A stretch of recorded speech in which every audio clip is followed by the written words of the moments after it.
रोहन गुप्ता को जरा स्क्रीन पर लाइए। रोहन, लगता है अभी उनसे संपर्क टूट गया। पहले संजय कुमार। संजय जी, ये मोदी जी आज उतरे हैं, तो ये बहस तो बिल्कुल जायज है ना कि प्रधानमंत्री मोदी का राज्यों के चुनाव में जादू कितना चलता है कितना नहीं चलता है। ये इस पर हमने पहले भी कई बार बहस की है। तो क्या पीएम का चेहरा, ये जो किसी राष्ट्रीय दल का सबसे बड़ा नेता होता है, उसका चेहरा स्थानीय चुनाव में, राज्यों के चुनाव में मैटर करता है क्या? आपका एनालिसिस, आपकी स्टडी क्या कहती है?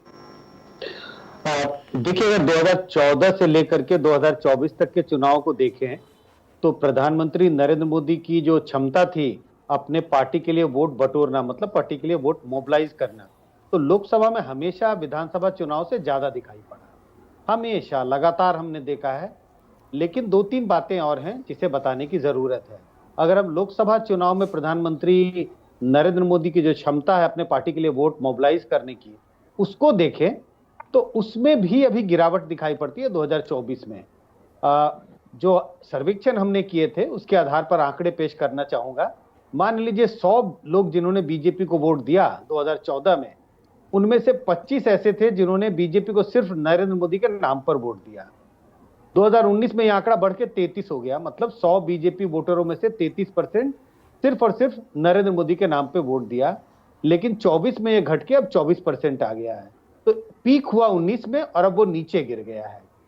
विधानसभा के चुनाव में, लोकसभा के पहले जो विधानसभा के चुनाव हुए, यही सवाल हमने विधानसभा के चुनाव में पूछा, मध्य प्रदेश, राजस्थान, छत्तीसगढ़ में, और बहुत साफ अंतर दिखाई पड़ा कि लोकसभा 19 में तो 33% था, लेकिन विधानसभा में चुनाव में जो उनकी क्षमता है अपने पार्टी के लिए वोट मोबिलाइज करने की, वो लगभग 22 से 23% थी।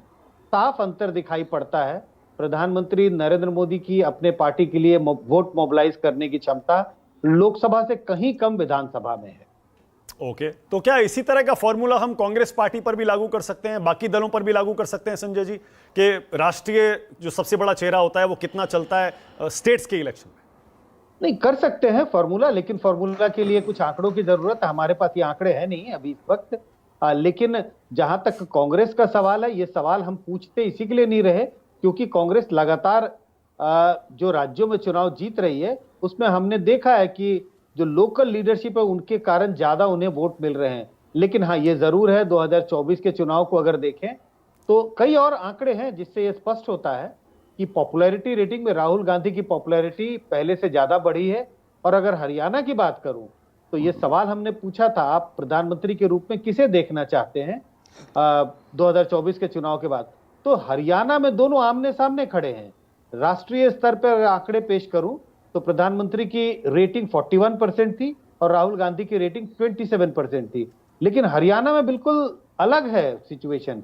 हरियाणा में दोनों आप बिल्कुल आमने सामने खड़े हैं 36 और 34 पर। यूपी में तो राहुल गांधी ने 3% की लीड ले ली थी।